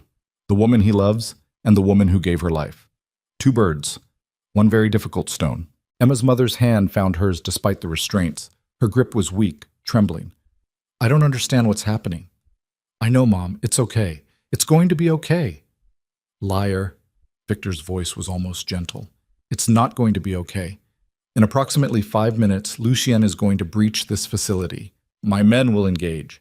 And in the chaos, you'll both become collateral damage. Tragic. Unavoidable. He'll find a way. Will he? Victor crouched in front of Emma. Do you know how many men I have positioned throughout this building? 43. All heavily armed, all with orders to shoot anything that moves. Your security team is good, but they're not miracle workers. Emma's mind raced. Lucien was walking into a kill box. He knew it was a trap. Had to know. But he was coming anyway because she was here. Because Victor had played the one card that would make Lucien abandon caution. Her. Why are you telling me this? Emma whispered. Because I want you to understand. Victor stood. When Lucien fails tonight, when he's forced to watch you die because his arrogance made you a target, I want him to remember this moment. The moment he could have saved you by never getting involved with you in the first place. He walked toward the exit, pulling out his phone. Positions, everyone. Our guest is about to arrive. Emma stared at her mother's terrified face and felt something inside her shift. Not fear, not panic, rage. Pure, crystalline rage. Mom, she said quietly, I need you to stay very still and very quiet. Emma, do you trust me? Her mother's eyes filled with tears. Always. Emma started working the zip ties. The restraints were tight, professional, but the chair's armrests had rough edges where rust had eaten through the metal. She twisted her wrists, ignoring the pain, dragging the plastic against the jagged surface. Blood made her hands slippery, made the ties slide. On the security monitors scattered throughout the facility, Emma watched Lucien's team breach the perimeter. Gunfire erupted. Muzzle flashes lit the darkness. Men screamed and died. Emma kept sawing. The zip tie on her right wrist snapped. She froze, listening. Victor's men were focused on the entrance. Weapons trained on the doors Lucian would come through. No one was watching the two women in the center of the room. Emma freed her left hand and immediately started on her mother's restraints. "What are you doing?" her mother whispered. "Getting us out of here. Baby, you can't watch me." The main doors exploded inward. Smoke grenades flooded the facility. Emergency lights strobed through the chemical fog. Gunfire intensified into something apocalyptic. Emma grabbed her mother and hauled her out of the chair. They stumbled toward the shadows near the back wall, Emma half carrying the older woman's weight. Behind them, Victor's voice cut through the chaos. "Find them! Now!" Bullets chewed through metal, concrete, everything. Emma shoved her mother behind a rusted tank and covered her body with her own, pressed her hand over her mother's mouth to muffle the terrified sounds she was making. Through the smoke, Emma saw Lucian. He moved through the kill zone like death given human form. 2 guns, no hesitation. Every shot dropped a target. Alexander flanked him, equally lethal, covering angles. But there were too many. Victor's men poured from elevated positions, flanking positions, positions Lucien's team couldn't have anticipated. Lucien took a round to the shoulder, stumbled, kept moving. Emma's chest seized. She had to do something, had to help, had to... There! One of Victor's men spotted them, raised his weapon. Emma didn't think, just moved. She grabbed a length of rusted pipe from the debris and swung with everything she had. The pipe connected with the man's skull with a sickening crunch. He dropped. Emma grabbed his gun. She'd never held a weapon before, never fired a shot, but her hands found the grip like they'd done this before. Muscle memory from a life she'd never lived. Another man appeared through the smoke. Emma fired. The recoil nearly tore the gun from her hands. The shot went wide, but close enough to make him duck. "Emma!" Lucien's voice cut through the carnage. She turned, locked eyes with him across the smoking chaos. He looked at her, at the gun in her hands, the blood on her clothes, the body at her feet, and something in his expression shattered and rebuilt simultaneously. Pride, horror, love. Then Victor appeared behind him. "Lucien!" Emma screamed. Lucian spun. Too slow. Victor's gun was already rising. Alexander took the shot meant for Lucian's head. The impact spun him sideways. He crashed into a conveyor belt and didn't move. Lucian's roar was inhuman. He turned on Victor with something beyond rage, beyond sanity. Victor retreated, firing. Lucian absorbed 2 rounds to his vest and kept coming. They collided in a tangle of violence. Gun clattered away. Fists, elbows, fighting with the brutal efficiency of men who'd killed before and would kill again. Emma couldn't get a clean shot. Couldn't risk hitting Lucian. More of Victor's men were converging. Too many. They'd overwhelmed the position. Emma made a decision. She grabbed her mother. "We're moving. Now." "I can't." "You can." Emma's voice was steel. "You didn't survive cancer this long to die in a warehouse. Move." They ran. Emma half dragged her mother through the smoke and chaos toward an emergency exit she'd spotted earlier. Bullets traced through the air around them. Something hot grazed Emma's arm, tearing fabric and skin. She didn't stop. Behind them, Lucien and Victor's fight had devolved into something primal. Blood slicked the concrete, bones broke, flesh tore. Emma hit the emergency exit and shoved through into the night air. Sirens wailed in the distance. Red and blue lights painted the darkness. Dozens of them. Police, FBI. Someone had called them. Emma stumbled toward the lights, waving frantically, her mother clutching her arm. "Help! We need help!" Officers swarmed them. Paramedics appeared with blankets and gurneys. Someone was asking Emma questions she couldn't process. "There are men inside," she gasped. "Lucien Moreau, he needs..." An explosion rocked the building. The old fish processing plant's 2nd floor collapsed inward, belching smoke and flame. The structure groaned, buckling. "No!" Emma tried to run back toward the building. Arms grabbed her, held her back. "No! He's still in there! Lucien!" More explosions, chain reaction. Victor must have rigged the entire facility. The building folded in on itself with the slow inevitability of something dying. Emma screamed until her voice gave out. Paramedics forced her onto a gurney. Someone was putting an oxygen mask on her face. Her mother was being loaded into an ambulance. and Emma watched Lucian's tomb burn. St. Vincent's Hospital, room 847. Emma sat beside her mother's bed, wrapped in blankets that didn't help, watching monitors beep with the steady rhythm of someone still alive. They'd treated Emma's wounds, the gash on her arm, the lacerations on her wrists, the bruises covering her body. Nothing life-threatening, nothing that mattered. FBI agents had questioned her for 3 hours. Names, details, everything she knew about Victor Constantine and Lucia Moreau. Emma had answered mechanically, her voice flat, her mind somewhere else. Somewhere under burning rubble. Her mother slept, sedated. The doctor said she'd be fine, said the stress hadn't triggered any complications, said Emma had saved her life by getting her out when she did. Emma felt nothing. A knock at the door. Catherine entered, looking like she'd aged 10 years overnight. Her clothes were rumpled. Her eyes were red. "Miss Vale?" Emma couldn't form words. Catherine sat in the chair across from her. "Alexander is alive. Critical condition, but stable. The doctors think he'll make it." Emma nodded numbly. "We recovered 6 bodies from the facility. None of them were Mr. Moreau." Emma's breath caught. "What?" "He's not dead." Catherine's voice was steady, certain. "They found Victor Constantine's body. Confirmed identity. But Lucien..." She paused. "He has contingency plans, escape routes. He's survived worse." The building collapsed. "I know." Catherine's eyes held hers. "But they didn't find him, which means he got out." Hope was a knife in Emma's chest. Sharp, painful, impossible to ignore. "You don't know that." "I know Lucien Moreau." Catherine's voice softened. "And I know he wouldn't die without making sure you were safe first." Emma wanted to believe it, wanted to let hope take root. But she'd watched the building burn, watched it fall, seen the devastation. "The FBI is investigating," Catherine continued. "They're treating it as a criminal enterprise war. They've seized Lucien's assets, frozen his accounts. The media is calling it the biggest organized crime story of the decade."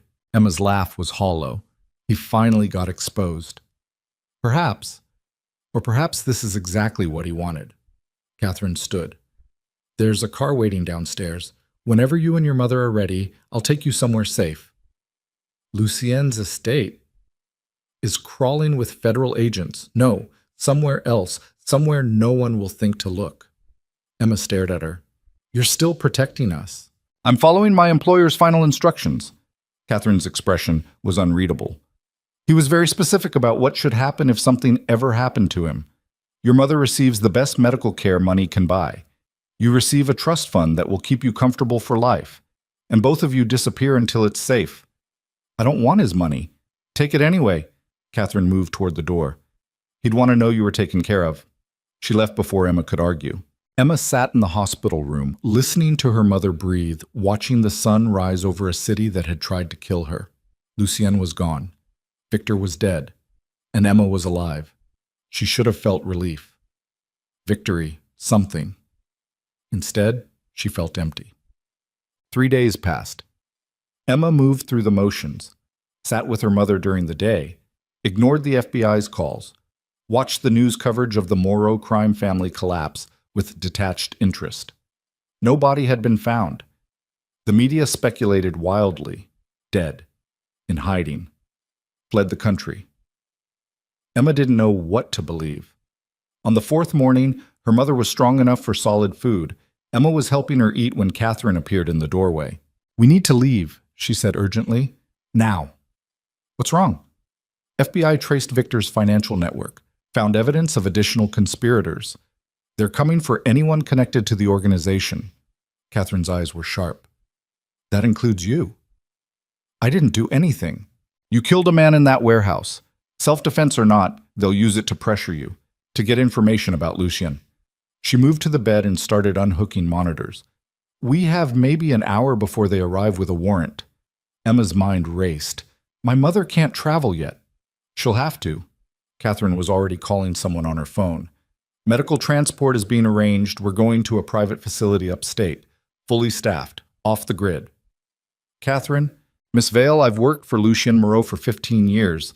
I know what federal investigations look like. If you stay here, you'll spend the next 6 months in legal hell." Her voice dropped. "Is that what you want?" Emma looked at her mother, weak, fragile, just starting to recover.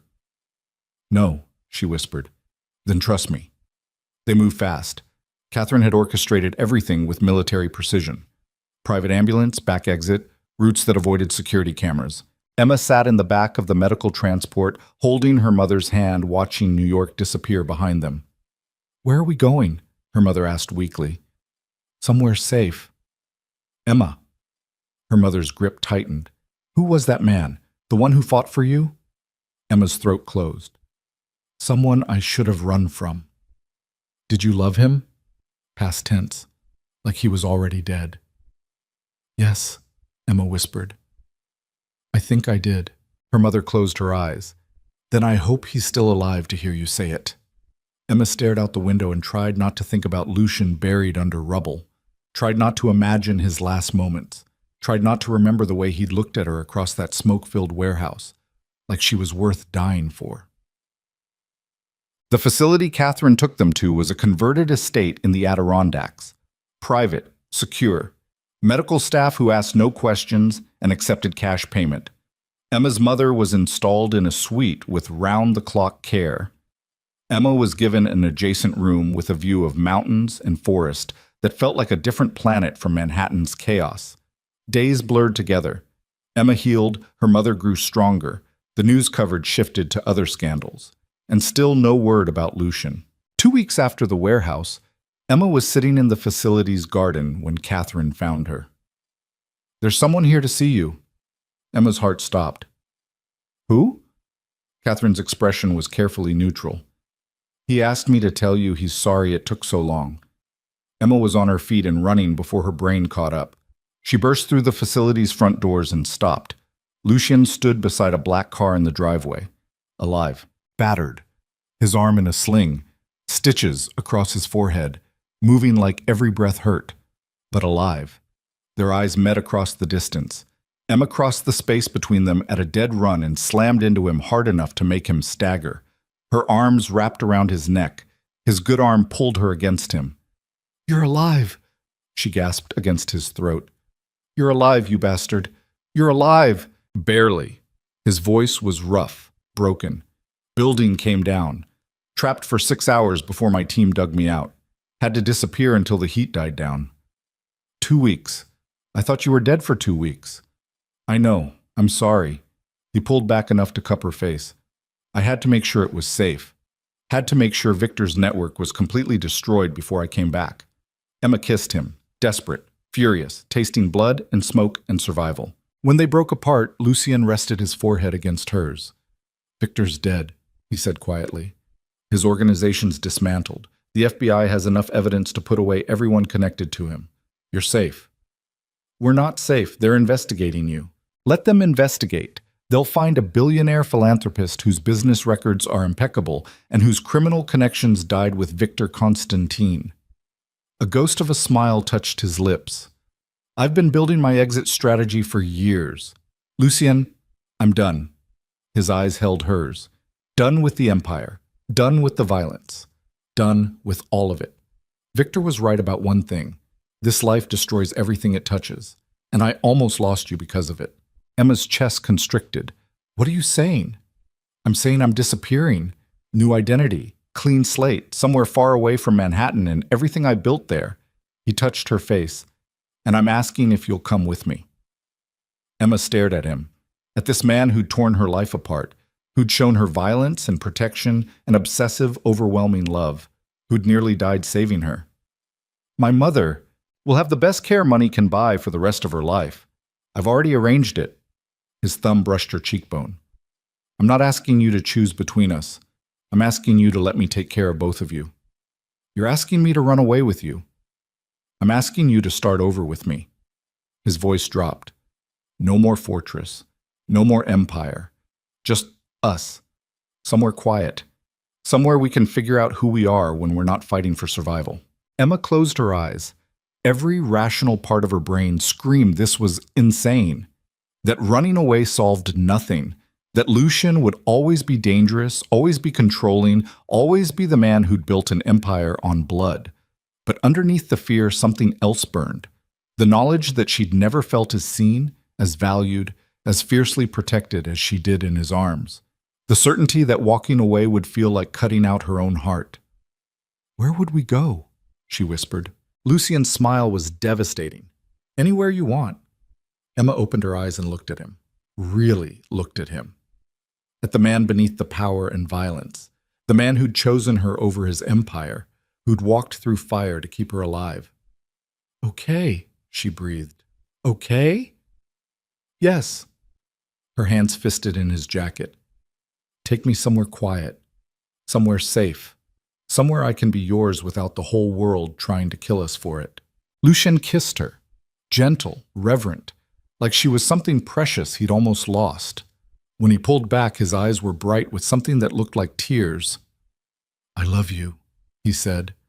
The words hit like a physical force. "I know," Emma whispered. "I love you too."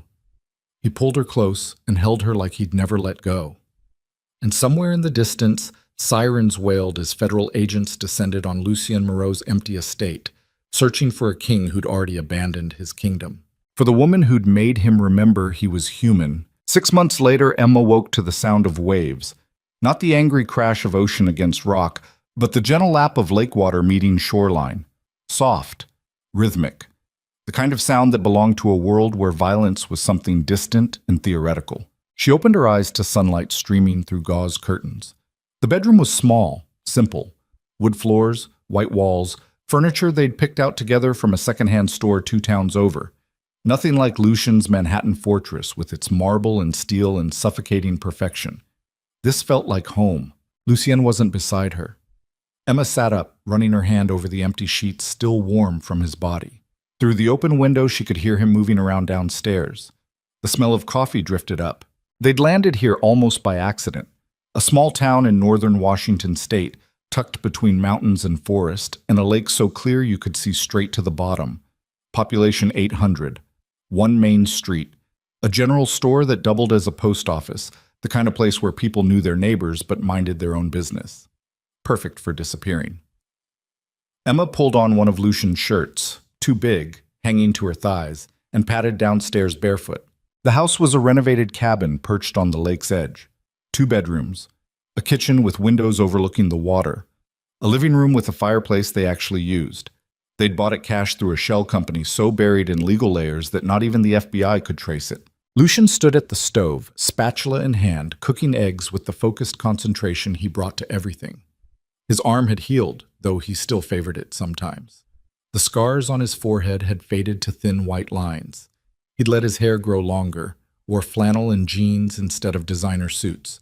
He looked younger, less haunted. He looked happy.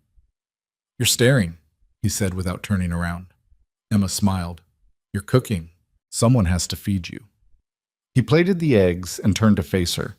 His eyes traced over her wearing his shirt, and something heated flickered in his expression. "Though I'm reconsidering breakfast." "Don't." Emma crossed to the coffee maker and poured 2 mugs. "I'm starving." They ate at the small kitchen table, legs tangled beneath it, watching the morning light turn the lake into liquid gold. This had become their routine. Wake up. Breakfast together. Lucien would spend the day doing contracting work. He'd gotten licensed under his new identity. Turned out he was good with his hands when he wasn't using them to destroy empires. Emma worked remotely doing accounting for small businesses, using skills she'd forgotten she had. Normal lives. Quiet lives. Lives that shouldn't have worked for people like them. But somehow did. "Your mother called yesterday," Lucien said, breaking the comfortable silence. "While you were in town." Emma's chest tightened. "How is she?" "Good. Treatment's going well. Her doctors are optimistic." He reached across the table and took her hand. "She asked when we're visiting. And you said?" "That we'd come for Thanksgiving if she's feeling up to it." Emma nodded. Her mother was 3 hours away in a private facility that looked like a luxury resort. The best oncologists money could buy. Experimental treatments that were actually working. She'd gained weight. Her color had returned. The doctors were using words like remission. Catherine had arranged everything, still called every week with updates, still managed the trust fund Lucien had set up, still protected them from a distance, still loyal to a man who'd officially died in a warehouse fire. "She wants to meet you," Emma said quietly. "The real you, not the man on the news." Lucian's expression shadowed. "She knows who I was. She knows who you are now." Emma's thumb traced circles on his palm. "And she's grateful you saved my life. I nearly got you killed, but you didn't." Emma stood and moved around the table to straddle his lap. Her hands cupped his face, forcing him to look at her. "You protected me, destroyed the threat, got us out. That's what matters." Lucian's hands settled on her hips. "Sometimes I wake up and can't believe this is real, that you're here, that we made it out." "We did. Victor's men could have killed you. The building could have collapsed on both of us. The FBI could have—" Emma kissed him quiet. When she pulled back, his eyes were dark with emotion. "We survived," she said firmly. "Both of us. And now we get to figure out what comes next." "What if there is no next?" His voice dropped. "What if this is it? Hiding, pretending to be people we're not, always looking over our shoulders." "Is that what you're doing? Pretending?" Lucien was quiet for a long moment. Then, "No. This is the most real I've felt in 20 years. Emma smiled and kissed him again, softer this time. "Then stop waiting for it to fall apart." His arms tightened around her. "I love you." "I know." She rested her forehead against his. "Now finish your eggs before they get cold." The afternoon brought rain. Emma sat curled in the window seat overlooking the lake, watching water blur the mountains into watercolor smudges. A book lay open in her lap, unread. Her mind was elsewhere. 6 months. 6 months of peace. 6 months of waking up next to Lucien without armed guards outside. 6 months of grocery shopping and cooking dinner and arguing about whose turn it was to do the dishes.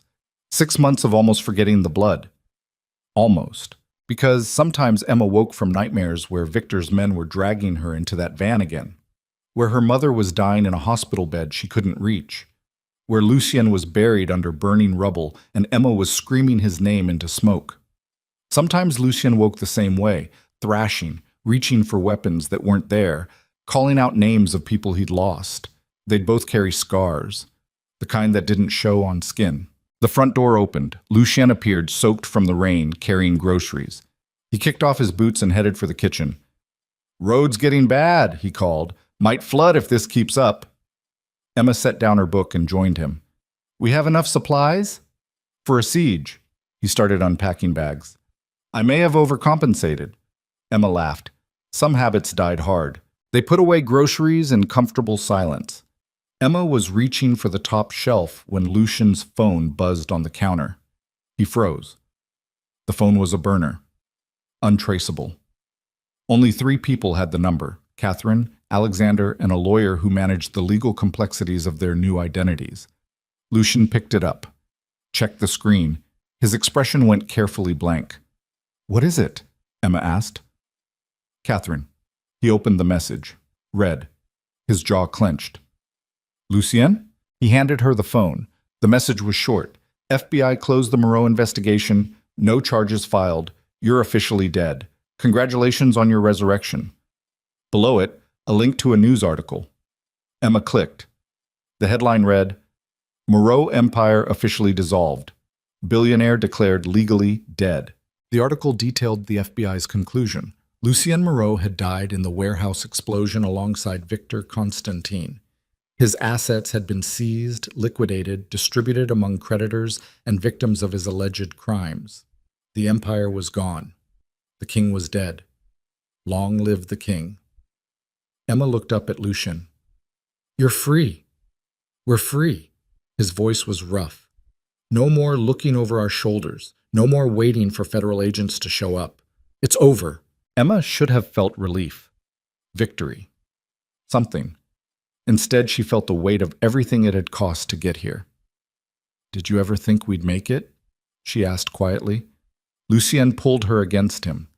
"No, I thought Victor would kill me, and you'd spend the rest of your life trying to forget I existed. Would have been easier.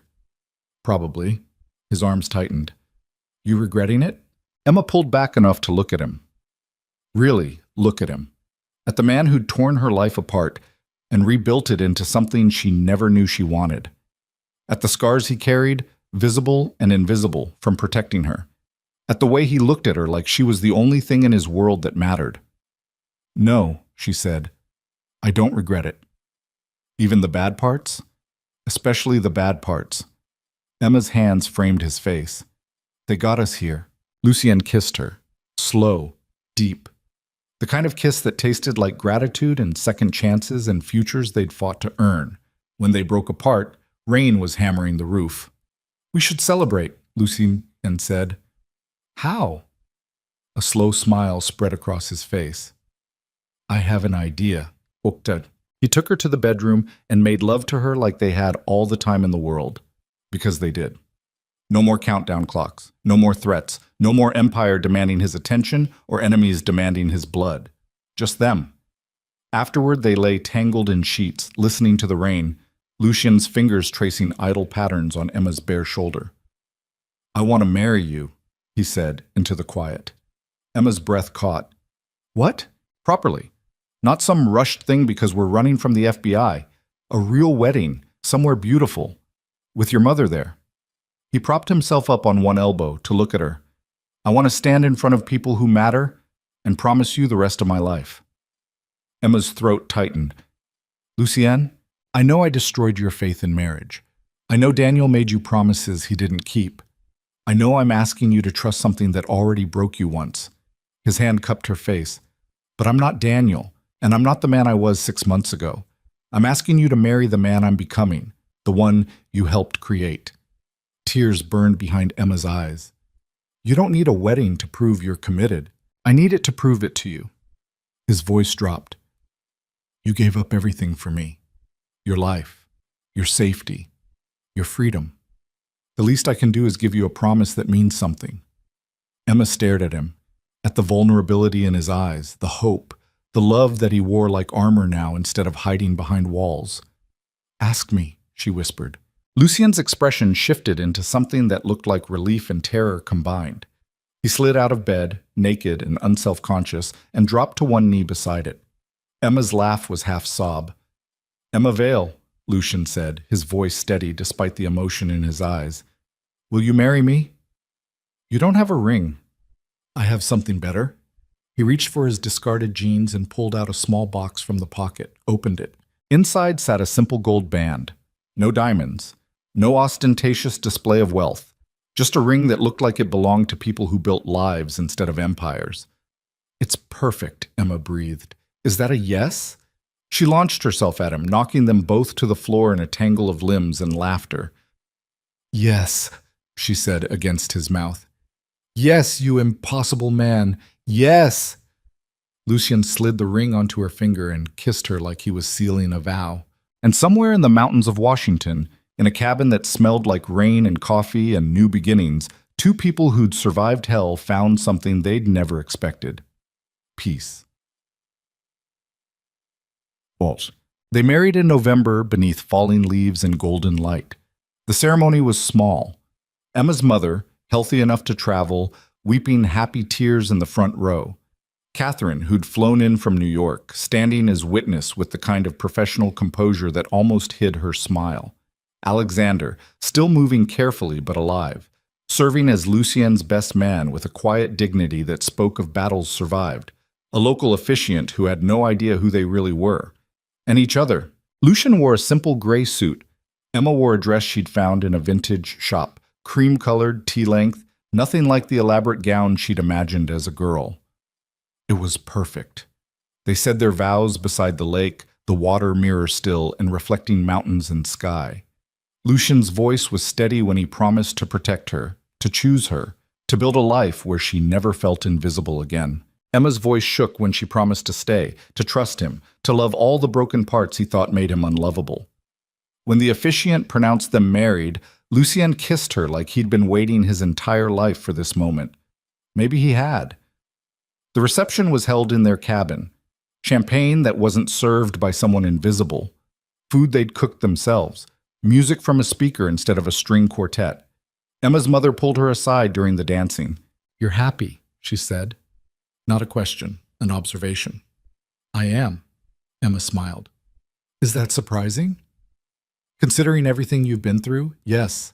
Her mother's eyes were sharp despite her illness. "But I'm glad. You deserve happiness, baby." "Even with him?" "Especially with him." Her mother glanced at Lucien, who was talking quietly with Alexander near the fireplace. "I don't know what he was before he met you. Don't want to know. But I know what he is now, and that man would burn the world for you." Emma's chest tightened. "He almost did." "And you'd do the same for him." Her mother squeezed her hand. "That's what love looks like when it's real. Messy, terrifying, worth every risk." Emma hugged her mother, breathing in the scent of her perfume and the underlying chemical smell of treatment medications that had become familiar. "Thank you for surviving," Emma whispered. "I needed you here." "I'm not going anywhere yet." Her mother pulled back, eyes bright. "I want to meet my grandchildren someday." Emma's laugh was wet with tears. One crisis at a time. As the sun set, painting the sky in shades of amber and rose, Emma and Lucien stood on their dock watching the water turn to fire. "What are you thinking?" Lucien asked quietly. Emma leaned into him. "That 6 months ago I was broken, alone, invisible. And now I'm married to a man who sees every part of me and chooses to stay anyway. I'm the one who should be grateful." His arm tightened around her waist. "You didn't just save my life. You saved me from becoming something inhuman. You were never inhuman, just hurt." "Semantics." A pause. "Do you ever miss it? The excitement? The danger?" Emma considered. "Sometimes I miss feeling like I mattered. But then I remember I matter to you, to my mother, to the life we're building." She turned to face him. "And that's enough." Lucien kissed her forehead. "What if it's not always enough? What if you wake up one day and realize you married a ghost instead of the man you fell in love with? Then we'll figure it out together."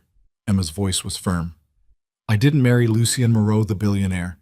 I married you, the man who burns eggs when he's distracted, who reads 3 books at once and never finishes any of them, who wakes up at 3 in the morning and goes outside to make sure the property is secure, even though we both know nothing's coming. Old habits. Human habits." She touched his face. "You're allowed to be human now.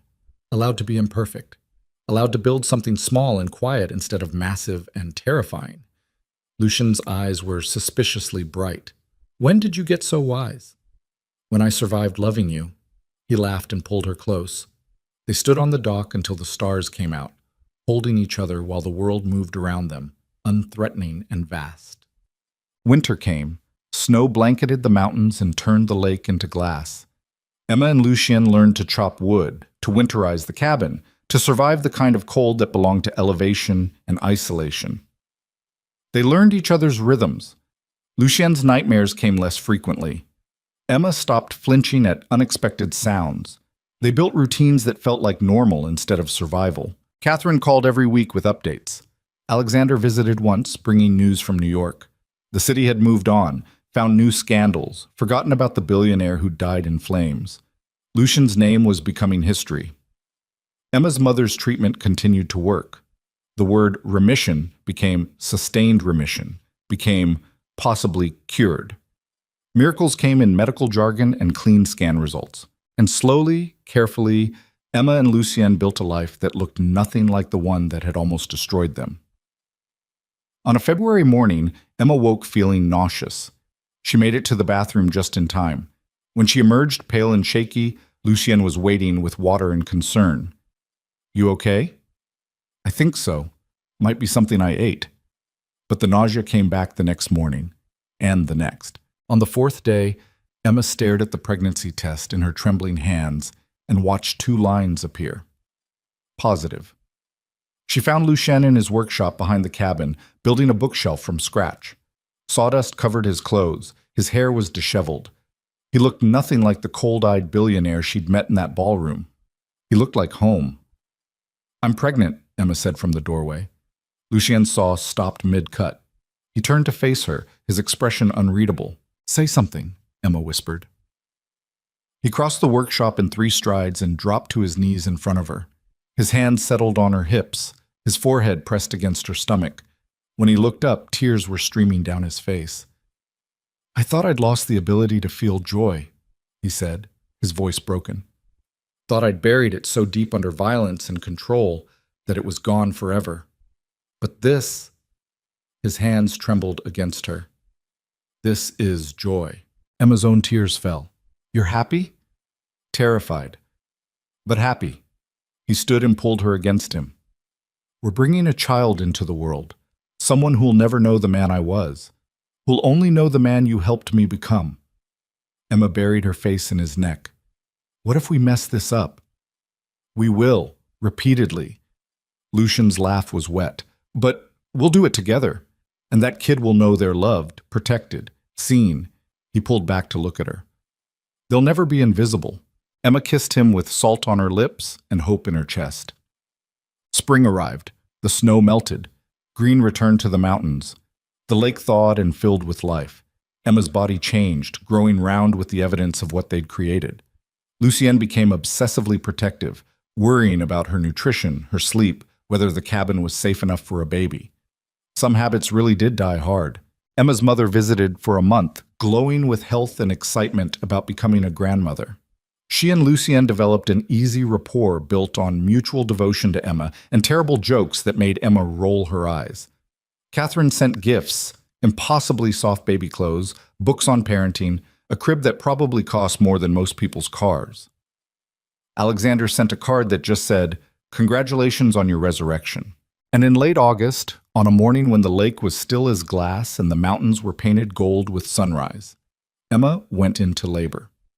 Lucien drove her to the hospital in the nearest town, gripping her hand so tight she thought he might break bones. He stayed with her through everything, the contractions, the epidural, the long hours of waiting while their world prepared to change forever. When their daughter finally arrived, screaming her fury at being born into cold air and bright lights, Lucien wept openly. Emma watched him hold their child for the first time. This man who'd destroyed empires, who'd killed to protect her, who'd walked away from everything he'd built for the chance at something real, and saw him completely unmade by 10 fingers and 10 toes and eyes that would someday be blue like his. "She's perfect," he whispered. "She's ours," Emma said. They named her Grace, for the gift they'd been given, for the second chance, for the life they'd fought to survive. 6 months after Grace was born, Emma stood on the dock holding her daughter while watching Lucien fish with the terrible concentration of someone who'd only recently learned how. Grace gurgled against Emma's shoulder, fascinated by the water and the mountains, and her father's complete incompetence with a fishing rod. "You're terrible at this," Emma called. "I'm learning," Lucien called back. "Patience is a virtue." "Since when?" "Since I married a woman who demands I develop some." Emma laughed. Grace laughed too, the sound pure and delighted and completely unaware that her parents had once lived in a world of violence and blood. She'd never know that world. Emma and Lucien had made sure of it. Emma's phone buzzed. A text from Catherine. "How's my goddaughter?" Emma snapped a photo of Grace and sent it back. Catherine's response was immediate. "Perfect." Like her mother. Another text followed. "Alexander sends his love. Says to tell Lucien he's still a terrible fisherman." Emma smiled and typed back, "He's aware." Lucien finally gave up on fishing and waded back to shore. He climbed onto the dock and kissed Emma's temple, then Grace's head.